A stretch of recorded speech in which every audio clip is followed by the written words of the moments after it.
ಒಂದೆಡೆ ನಮ್ಮ ರಾಜ್ಯ ಸರ್ಕಾರದ ಸಚಿವರುಗಳು ಸರ್ಕಾರಿ ಶಾಲೆಗಳನ್ನು ಸುಧಾರಣೆ ಮಾಡುವ ಬಗ್ಗೆ ಭಾಷಣಗಳನ್ನು ಮಾಡ್ತಾರೆ. ಮತ್ತೊಂದು ಕಡೆಯಲ್ಲಿ ಸರ್ಕಾರಿ ಶಾಲೆಗಳನ್ನು ಮುಚ್ಚಿಸೋದು ಹೇಗೆ ಅನ್ನೋದರ ಬಗ್ಗೆ ಯೋಚನೆಯನ್ನು ಮಾಡ್ತಾರೆ. ಸರ್ಕಾರಿ ಶಾಲೆಗಳಿಗೆ ಎಳ್ಳು ನೀರು ಬಿಡೋದಕ್ಕೆ ರಾಜ್ಯ ಸರ್ಕಾರ ತಯಾರಿ ಮಾಡಿದೆಯಾ ಅಂತ ಪ್ರಶ್ನೆಯೊಂದು ಮೂಡ್ತಾ ಇದೆ. ರಾಜ್ಯದ 25,000 ಸರ್ಕಾರಿ ಶಾಲೆಗಳಿಗೆ ಬೀಗ ಮುದ್ರೆ ಬೀಳುತ್ತಾ? 60% ಸರ್ಕಾರಿ ಶಾಲೆಗಳು ಬಂದ್ ಆಗುತ್ತಾ ಅಂತ ಪ್ರಶ್ನೆ. ಈ ಪ್ರಶ್ನೆ ಹುಟ್ಟುಕೊಳ್ಳೋದಕ್ಕೆ ಕಾರಣ ಇದೆ. 25,683 ಸರ್ಕಾರಿ ಶಾಲೆಗಳನ್ನ ರಾಜ್ಯ ಸರ್ಕಾರ ಮುಚ್ಚೋದಕ್ಕೆ ಮುಂದಾಗಿದೆಯಾ ಅಂತ.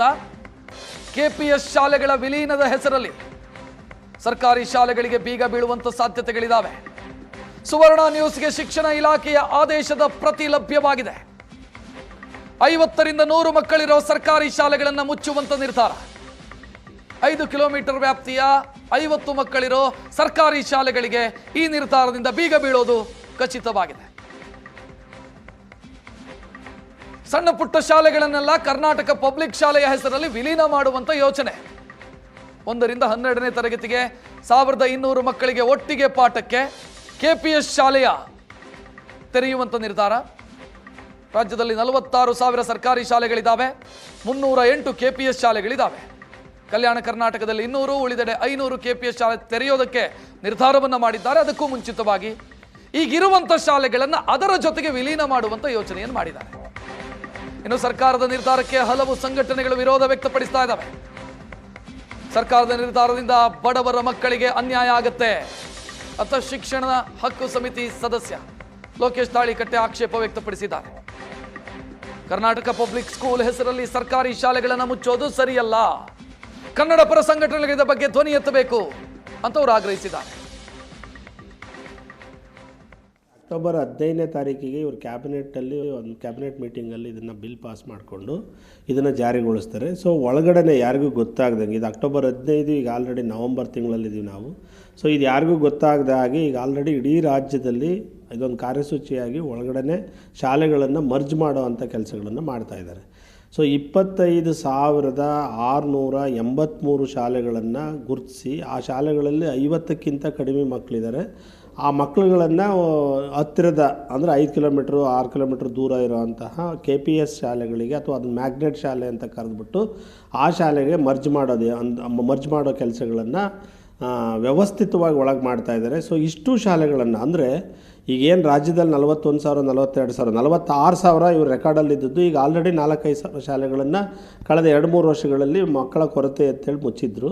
ಈಗ ಆ್ಯಕ್ಚುಲಿ 41,000 ಆಯಿತು. ಅದರಲ್ಲಿ 26,000 ಅಂದರೆ ಹೆಚ್ಚು ಕಮ್ಮಿ 60%ಗಿಂತ ಜಾಸ್ತಿ ಶಾಲೆಗಳಾದವು. ಈ ಶಾಲೆಗಳು ಹೆಚ್ಚಿನ ಡೀಟೇಲ್ ನೀಡೋದಕ್ಕೆ ನಮ್ಮ ಪ್ರತಿನಿಧಿ ನಂದೀಶ್ ಫೋನ್ ಸಂಪರ್ಕದಲ್ಲಿ. ನಂದೀಶ್, ಸಚಿವರುಗಳು ಮಾಡೋ ಭಾಷಣಕ್ಕೂ ಅವರು ಮಾಡೋ ಯೋಚನೆಗೂ ಬಹಳ ವ್ಯತ್ಯಾಸ ಇದೆ ಅಂತ ಅನ್ಸುತ್ತೆ ಇದನ್ನು ನೋಡ್ತಾ ಇದ್ರೆ.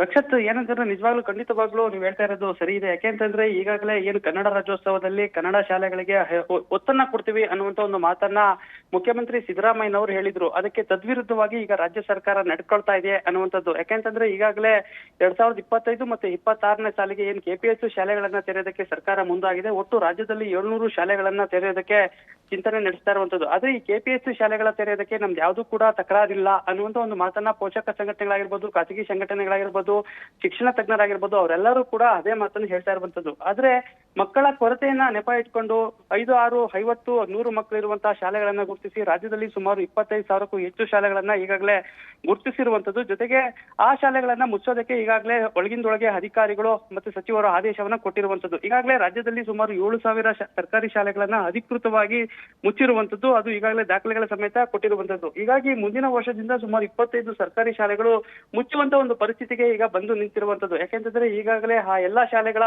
ರಿಪೋರ್ಟ್ ಕಾರ್ಡ್ನ ಈಗಾಗಲೇ ಸರ್ಕಾರಕ್ಕೆ ಅಧಿಕಾರಿಗಳು ಕೊಟ್ಟಿರುವಂತದ್ದು, ಯಾವ್ಯಾವ ಶಾಲೆಗಳನ್ನ ಮುಚ್ಚಬೇಕು ಅನ್ನುವಂಥದ್ದು. ಯಾಕೆಂತಂದ್ರೆ ಈಗಾಗಲೇ ಕಲ್ಯಾಣ ಕರ್ನಾಟಕ ಜೊತೆಗೆ ಈ ದಕ್ಷಿಣ ಕರ್ನಾಟಕದಲ್ಲಿ ಏನು ಒಟ್ಟಾರೆಯಾಗಿ 700 KPS ಶಾಲೆಗಳನ್ನ ತೆರೆಯೋದಕ್ಕೆ ಹೊರಟಿದ್ದಾರೆ. ಅಲ್ಲಿ ಹತ್ತಿರದ ಅಂದ್ರೆ 50-100 ಮಕ್ಕಳು ಇರುವಂತಹ ಶಾಲೆಗಳನ್ನ ಗುರುತಿಸಿ 5ರಿಂದ 6 ಕಿಲೋಮೀಟರ್ ವ್ಯಾಪ್ತಿ ಒಳಗಡೆ ಇರ್ತಕ್ಕಂಥ KPS ಶಾಲೆಗಳಿಗೆ ಸೇರಿಸಬೇಕು ಅನ್ನುವಂಥದ್ದು. ಆದ್ರೆ ಕೂಲಿ ಕಾರ್ಮಿಕ ಮಕ್ಕಳು, ಬಡ ವರ್ಗದ ಮಕ್ಕಳು ಅಷ್ಟು ದೂರ ಹೋಗಿ ಅವ್ರು ಶಾಲೆಗೆ ಹೋಗ್ತಾರಾ ಅನ್ನುವಂಥ ಒಂದು ಪ್ರಶ್ನೆ ಕೂಡ ಈಗ ಉದ್ಭವ ಆಗಿರುವಂತದ್ದು. ಯಾಕೆಂತಂದ್ರೆ ರಾಜ್ಯದಲ್ಲಿ ಶಿಕ್ಷಣ ಹಕ್ಕು ಕಾಯ್ದೆ ಎಲ್ಲರಿಗೂ ಶಿಕ್ಷಣವನ್ನ ಕೊಡಬೇಕು ಅನ್ನುವಂತ ಉದ್ದೇಶವನ್ನ ಇಟ್ಕೊಂಡು ಸರ್ಕಾರ ಈಗಾಗಲೇ ಹಲವು ಯೋಜನೆಗಳನ್ನ ಜಾರಿಗೆ ತಂದಿತ್ತು. ಆದ್ರೆ ಆ ಯೋಜನೆಗಳಿಗೆ ಈಗ ಎಳ್ಳು ನೀರು ಬಿಡ್ತಾ ಇರುವಂತದ್ದು, ಜೊತೆಗೆ ಖಾಸಗಿ ಶಾಲೆಗಳಿಗೆ ಅನುಕೂಲ ಮಾಡ್ಕೊಡೋದಕ್ಕೆ ಇವರು ಈ ರೀತಿಯಾಗಿ ಮಾಡ್ತಾ ಇದಾರಾ ಅನ್ನುವಂತ ಒಂದು ಪ್ರಶ್ನೆ ಕೂಡ ಉದ್ಭವ ಆಗಿರುವಂತದ್ದು. ಯಾಕೆಂತಂದ್ರೆ ಇಂತಹ ಒಂದು ನಿರ್ಧಾರದಿಂದ ರಾಜ್ಯದಲ್ಲಿ ಶಿಕ್ಷಣ ವ್ಯವಸ್ಥೆ ಸಂಪೂರ್ಣವಾಗಿ ಕುಸಿಯುತ್ತೆ. ಯಾವುದೇ ಕಾರಣಕ್ಕೂ ಈ ತರದ ಶಾಲೆಗಳನ್ನ ಮುಚ್ಚುವಂತಹ ನಿರ್ಧಾರವನ್ನ ಸರ್ಕಾರ ಕೈಗೊಳ್ಳಬಾರದು. ಈ ಒಂದು ಯೋಜನೆ ಮತ್ತೆ ಈ ಒಂದು ನಿರ್ಧಾರವನ್ನ ಸರ್ಕಾರ ಈ ಕೂಡಲೇ ವಾಪಸ್ ತೆಗೆದುಕೊಳ್ಬೇಕು ಅನ್ನುವಂತ ಒಂದು ಆಗ್ರಹವನ್ನ ಕೂಡ ಕೃಪಾ ಸಂಘಟನೆ ಮತ್ತೆ ಶಿಕ್ಷಣ ಹಕ್ಕು ಸಮಿತಿ ಸದಸ್ಯರಾಗಿರುವಂತಹ ಲೋಕೇಶ್ ತಾಳಿಕಟ್ಟೆ ಅವರು ಪತ್ರವನ್ನು ಕೂಡ ಬರೆದಿರುವಂತದ್ದು ಸರ್ಕಾರಕ್ಕೆ. ರಕ್ಷತ್, ಥ್ಯಾಂಕ್ ಯು ನಂದೀಶ್ ಮಾಹಿತಿಗೆ.